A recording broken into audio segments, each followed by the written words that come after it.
I'm Brownfield anchor reporter Meghan Grebner. We're at the 2019 NAFB Trade Talk in Kansas City. With us is grain and oilseed analyst Erin FitzPatrick with RaboAgrifinance. Let's start first and talk a little bit about how this year has progressed and where it set us up to where we are today. Corn and soybean farmers had a lot of factors to look at this year. Obviously, a huge amount of politics playing a role. It's been a very challenging year, especially for farmers who have experienced these bad weather outcomes.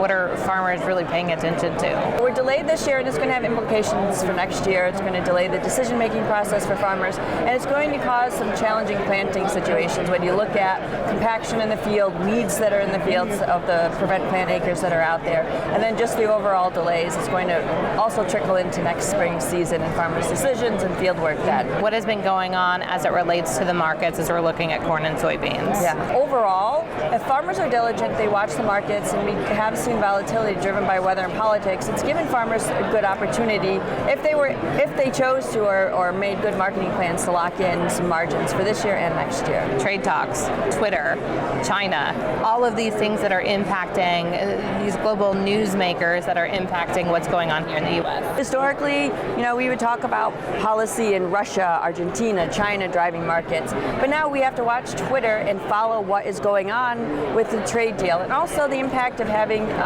payouts like the MFP this year and the impact that it could have on U.S. farmers. So certainly that is playing a role, and it's a shift from what we've seen. How much are we watching what's going on in South America right now in terms of their crops to how it relates to maybe as we're thinking about making those final decisions or trying to make final decisions for 2020?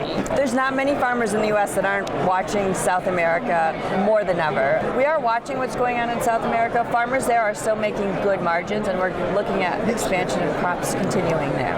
What farmers should think about in terms of pricing and risk management and the big picture for them for next year? A lot of the things that impacted farmers this year are going to be key themes next year.